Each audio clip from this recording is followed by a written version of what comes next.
this one. We've got this document, right?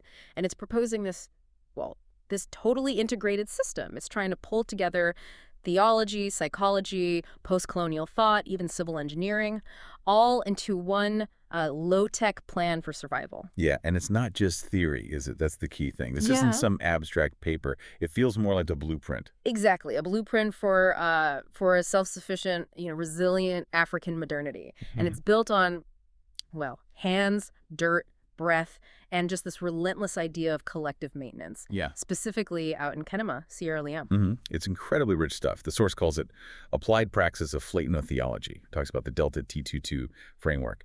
So our mission today really is to dive deep into this cosmology. It's designed explicitly as a working response, you know, an operational realization. A response to what exactly? To the big things looming eco-collapse on one hand and this kind of post-digital exhaustion we all feel on the other.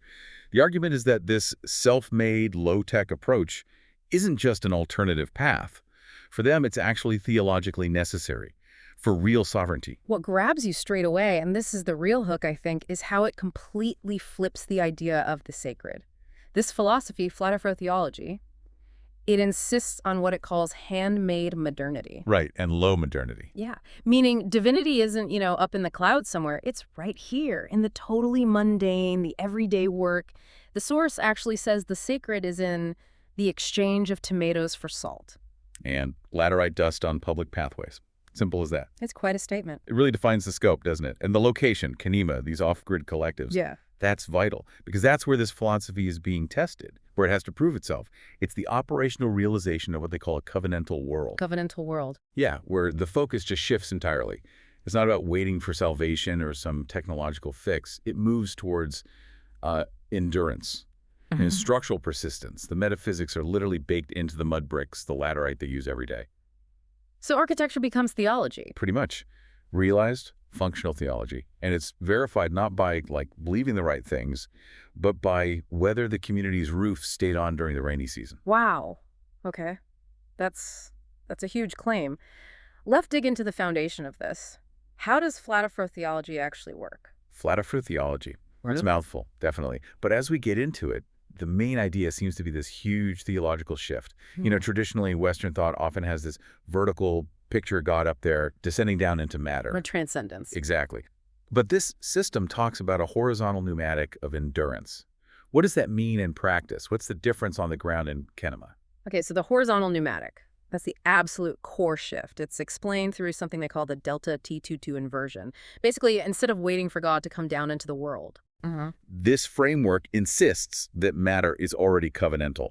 The divine isn't somewhere else. It's right here, soaked into the material world. It's immanent, saturated into everything. Okay, so divinity is just present in the material. Exactly. And that totally changes what faith means. It's not about believing the right doctrine anymore.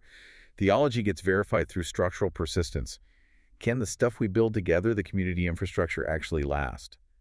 Can it endure stress? So, wait. The physical strength of the community or the market building, or even just the paths people walk on, that's direct evidence of the community's spiritual health. That's the idea. If the infrastructure starts failing, it suggests the theology, the covenant is failing too. It makes faith this public, observable thing, an infrastructural reality almost. Okay, that's different. It is. And that leads into this concept of the ontic theoontology of flatness. Sounds complicated, I know. Yeah, a little. But the concept is actually very grounded. Flatness here doesn't mean simple or reduced. It means saturation.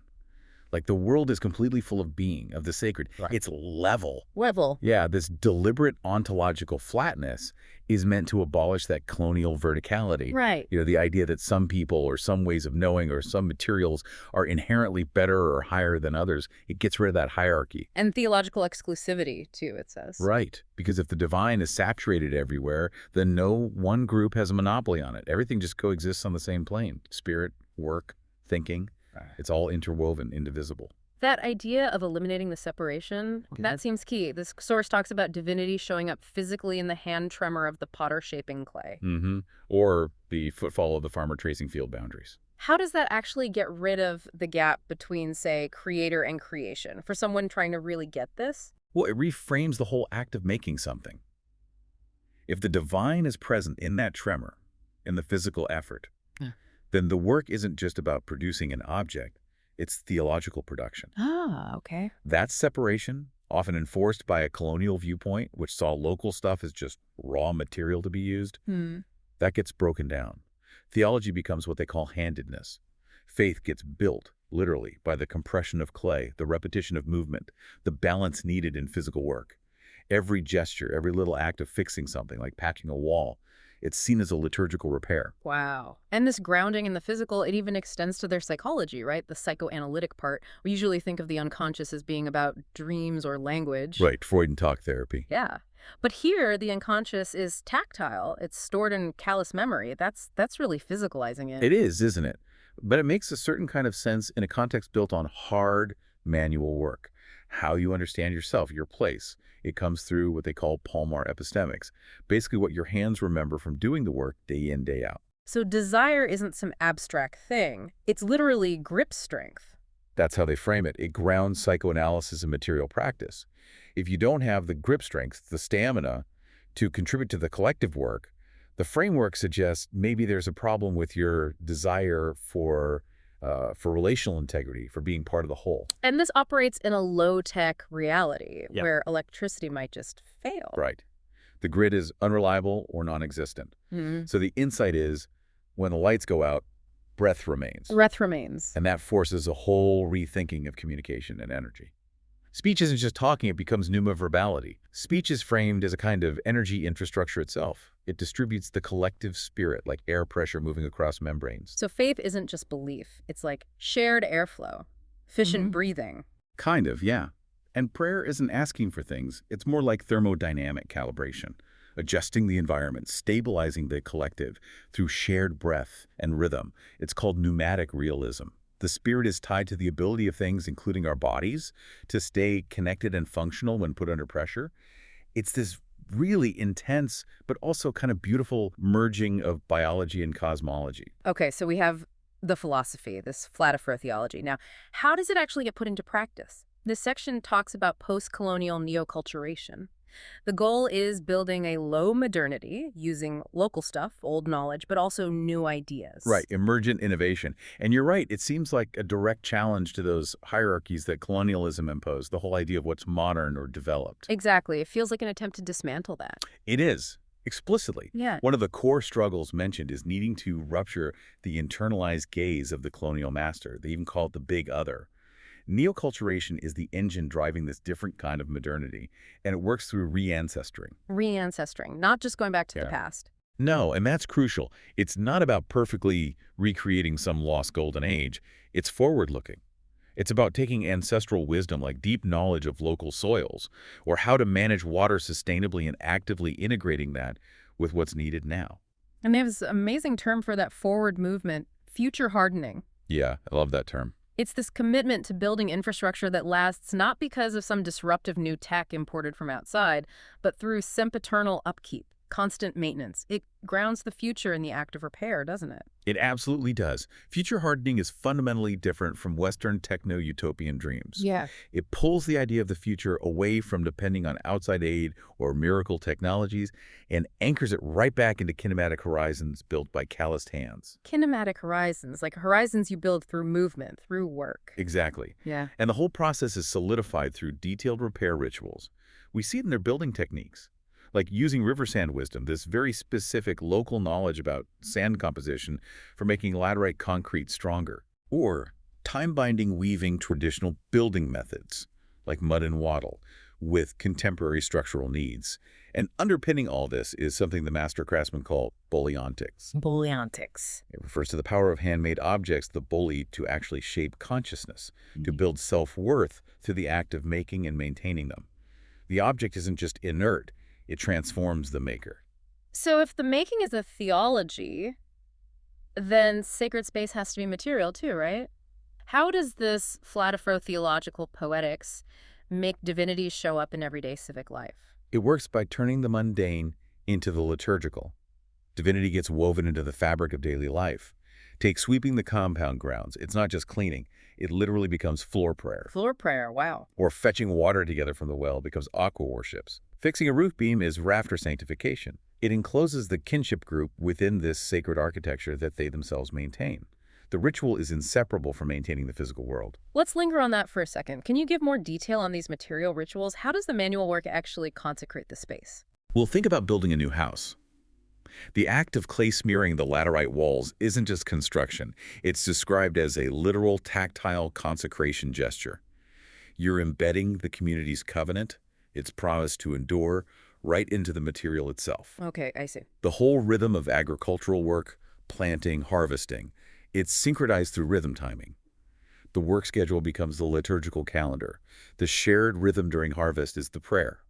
That's fascinating. And the elder women, who are really central to the social fabric, they use terms like handa ontics. It describes how you connect to the cosmos through your hands through practice. The hand is seen as the main way you receive spiritual knowledge. Not through texts or priests primarily. More through doing. And the overarching concept is nyande maisia, which translates roughly as the great handwork. It's this whole sustained effort that makes the divine tangible, touchable. Even something like resolving disputes.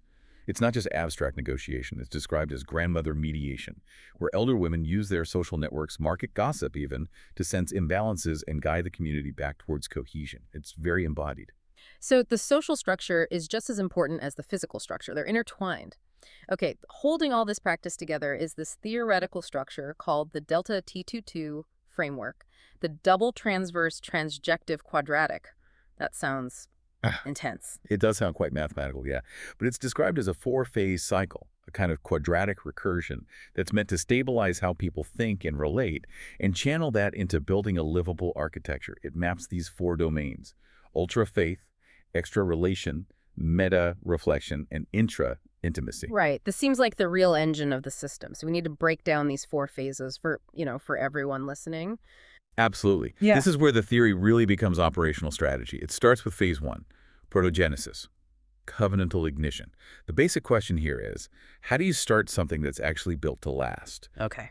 And crucially, protogenesis rejects that Western idea of starting ex nihilo out of nothing, like you need some big grant or external input to begin. Instead, it talks about co-arising coherence. Co-arising coherence. That it's the moment when a group, a relational field, becomes aware of its own potential, its own need for enduring function, and its capacity to achieve it using what's already there. So it's not about a blank slate. It's about seeing the potential in what you already have. The moment someone picks up local clay intending to build something lasting, that's the ignition. Precisely. In practice, it means identifying a task that meets immediate survival needs and carries collective meaning, using only locally available resources. So, if the community's water source is failing, protogenesis isn't waiting for an NGO. It's the collective decision to grab the shovels they have, use local stones and sand, and clear that channel together, with the clear intention that this repair will persist. Using what's at hand. Yes, it relies on proto-coherence, reconnecting the scattered local potential, the people's energy, the river sand knowledge, the ancestral techniques, into one focused, functional task. And this initial act, this kickstart, is fueled by JAOA, that joyful Afro-optimist acceleration we'll get to later. Hope becomes kinetic energy right from the start. Okay, so you've started something. Phase 2, chronogenesis, deals with time, continuity in a low-resource setting. And this seems like a big break from Western ideas of efficiency. A massive break. Because in a world with, say, unpredictable weather or fragile supply lines, just being efficient in the short term isn't enough. Continuity has to become the main virtue. Chronogenesis is the mechanism for turning the stress of repetition, doing the same hard tasks over and over, into collective strength. How? By scheduling work and reflection, not based on rigid deadlines, but as rhythm. They call this chrono-maintaining. The idea is that every repeated action, done rhythmically, strengthens both the skill itself and the bonds between people doing it together. So why is rejecting efficiency so central here? Well, think about Western efficiency. It often demands maximizing output now, which can lead to burnout, social friction, resource depletion, exploitation. Chronogenesis argues that the community's theology is tested not by quarterly reports, but by its resilience over seasons through heat, rain, the natural cycles of expansion and contraction. So chronology becomes covenantal physics. Time isn't just spent, it's used as a bonding agent. Exactly. It ensures the structure, both physical and social, survives long-term by avoiding the stress of constant, forced hyperproductivity. And that JAOA, the joy factor, is key here too. It helps reframe fatigue not as failure, but just as a natural pause within this ongoing cycle of hope. Okay, phase 3, ontological engineering. That sounds like they're actively designing their own ethics. That's a good way to put it.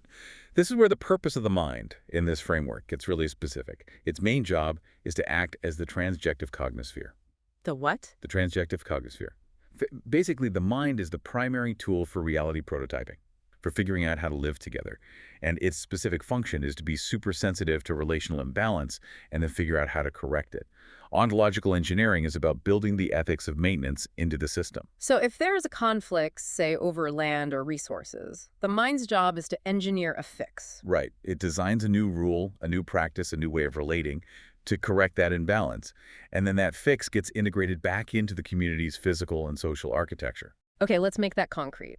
Say someone's taking more than their fair share of water from the communal pump. How does ontological engineering deal with that?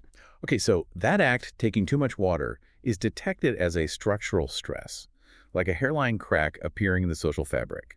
The response isn't just punishment. It's framed as an engineering problem. The community, maybe through elder mediation or consensus, acknowledges the trauma caused by the imbalance. Then they prototype a solution. Like what? Maybe a new shared schedule for the pump.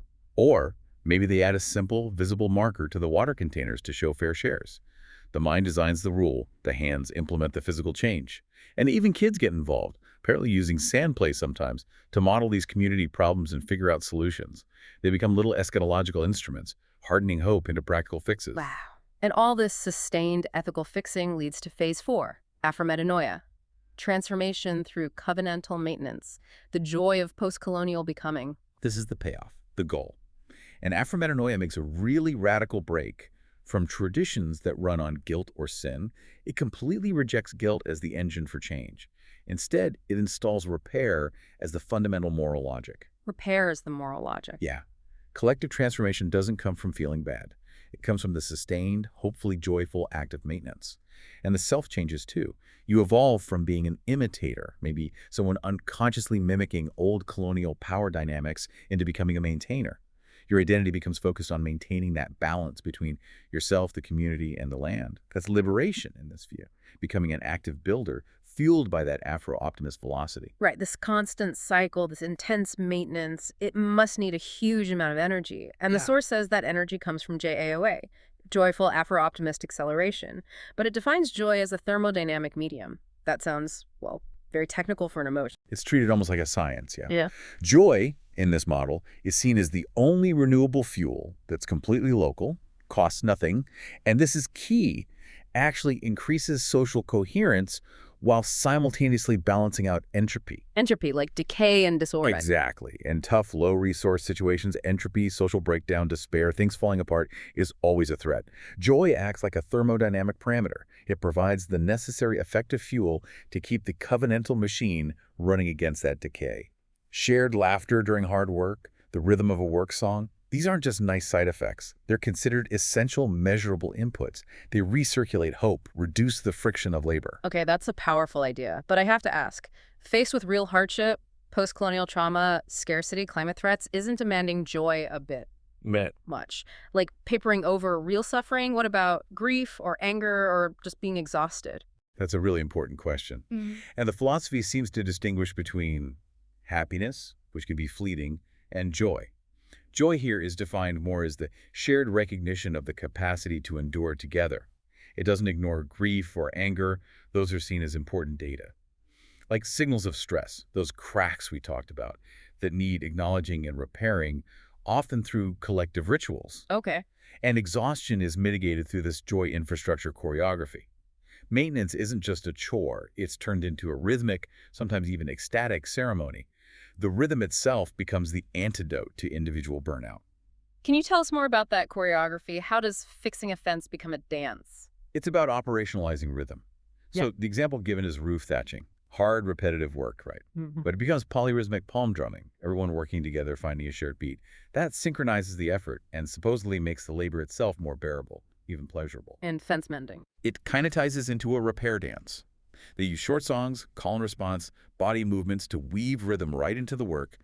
And they also actively protect humor. Protect humor? Why? Because laughter is seen as the cheapest, most effective way to stop hierarchies from creeping back in. If you can laugh with or even at the leader sometimes, it keeps things flat.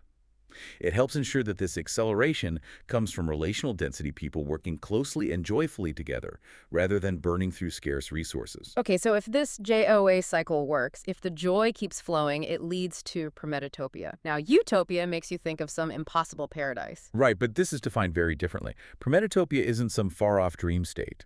It's described simply as a condition of operational maturity. Operational maturity. Yeah. It's the state that emerges when the philosophical flatness meets that kinetic acceleration from JAOA. It's when the community finds genuine satisfaction in the upkeep itself, and they could do it without needing outside funding or managers telling them what to do. It's hope hardened into a sustainable habit. The community actively chooses maintenance over letting things decay. And it boils down to that amazing formula you mentioned earlier. Flatness times joy equals prometopia divided by entropy. Exactly. It sounds almost like physics, but it captures the core dynamic. The more horizontal and equal the relationships are, flatness, and the more joy you can inject into those relationships, joy, the less cultural decay you'll have, lower entropy. And the stronger the community's enduring capacity becomes, prometopia. This kinema project is positioned as an empirical test of this. Every rainy season the roofs hold, every pathway that gets repaired. That's counted as confirmed theological data. Utopia isn't a political promise. It's structural quality you can see in the cured walls. Incredible. Now, this level of cooperation, it must need a specific kind of governance. The Kinship Stewardship Collective, how does that work? How is authority structured? It's designed to be radically horizontal. Flat govern, they call it. Authority is distributed. Decisions are polycentric, made in many places, not just one central point. It uses the existing kinship networks, the family and community ties, as the actual mechanism for coordinating complex tasks. So it actively resists outside control. Yes, it resists the centralizing tendencies of state agencies or even well-meaning NGOs. Yeah. And crucially, this idea of stewardship isn't just about managing people. It extends to the entire ecological field, the land, the water, the plants. They aren't just resources to be used. They're seen as covenantal partners whose needs have to be factored into every decision. And how does the knowledge for all this get passed on without, say, Western-style schools? Through something called porosapiens. It's described as a tribal, polycentric, rhizomatic pedagogy, like a root system spreading out. Rhizomatic, meaning no single center. Exactly. Knowledge isn't locked up in a curriculum or a single authority figure. It circulates through existing social structures, initiation societies for young men and women, age-based groups, craft guilds. It's distributed intelligence. And it explicitly resists Western education models that often devalue hands-on local knowledge. So how does a master craftsperson teach an apprentice? Primarily through gesture and touch. Through shared work, through watching and doing, through repetition, not through textbooks. The land itself is seen as a teacher too. It seasons its responses. Knowledge grows and gets more complex through relationship, through practice, not through accumulating abstract information or technology. Okay, let's bring this right back to the physical structures. We said architecture is theology here. Tell us more about how the actual kenema house embodies all this philosophy.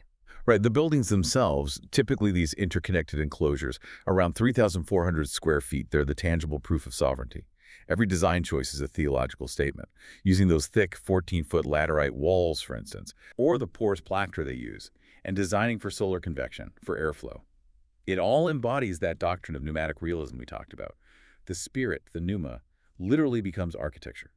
The house is conceived as a covenantal flat plane, a space where the community's breath, their stories, their shared labor, all harden into the structure itself, into infrastructural lore. The sheer thermal mass of those walls helps stabilize the inside temperature, mirroring the social stability they're aiming for. Which means, astonishingly, that the community can actually measure its spiritual health by looking at its buildings. How is faith measured? Faith in this context is measured temporally. It's measured as endurance. And hope isn't about waiting for some future event. It operates as a curing process, like concrete setting. Hope hardened into the immanent, into the walls themselves, acts as the theological thermostat. If the structure cures well, holds together, the faith is considered strong, confirmed. And if it doesn't? Then failures of faith, or stresses within the community covenant, show up physically. They appear as premature cracking in the walls. It's seen as real, tangible evidence of a mismatch, a differential cooling between the social layer and the spiritual layer. That's just incredible. So the Delta T22 model isn't really philosophy in the abstract sense. It's more like structural calibration, a kind of geometry of endurance where spirit acts like load-bearing air. Success or failure is empirically tested by survival. Exactly. The whole Afro-optimist claim rests on this idea, the capacity of matter, earth, water, human bodies working together to remain relational, to hold together under sustained pressure. But that requires constant adjustment, which brings us to the final piece, reflexivity. Reflexivity, the idea that the structure has to teach its builders how to improve it. What does that feedback loop actually look like day to day? Feedback isn't treated like some external audit or a formal report. It's described as being like breathing, an internal, continuous process. The collective needs to constantly pause, maybe just briefly over morning tea, to assess what's holding firm, where are the tensions showing up. These observations happen during the daily work, woven into the rhythm, not in separate meetings. So a crack in the wall, a leaky roof, but also maybe a disagreement or even a sudden burst of that JAOA laughter. It's all data. All of it counts as data. It signals something about the state of the covenantal structure. And the corrections happen right away, integrated into the work. That's the ideal. The consortium, the collective, learns from its own track record of endurance. New knowledge immediately gets turned into better tool maintenance, for example. A philosophical insight might translate directly into refining a weatherproofing technique for the walls. It closes the loop. Theory goes back into practice. Practice adjusts the theory, and that delta T22 cycle keeps stabilizing the whole thing. Protogenesis starts it locally. Chronogenesis embeds the rhythm, Ontological engineering handles the ethics of fixing. and aphrometanoia stabilizes the change as joyful habit. The claim is that this model is verifiable simply by resilience. It's not trying to be romantic about the past, nor is it some unsustainable techno-fantasy. It's just about sustained survival built from the ground up. So what does this all mean? We've waded through some really dense, complex terms, flat earth theology, prometopia, porous sapiens. But Yeah. when you boil it down, Yeah. what we're seeing is that these aren't just abstract ideas. They form a really rigorous, practical plan for self-reliance, for sovereignty. This philosophy demonstrates the incredible power, politically and cosmologically, that's inherent in using constant maintenance, strong relationships, and especially that joyful Afro-optimist acceleration, JAOA. Using these as actual tools to build a resilient future, even when facing huge challenges. I think that's a great synthesis. The delta T222 cycle, when it's applied like this, it really does seem to convert high-level abstract thinking into practical, on-the-ground intelligence.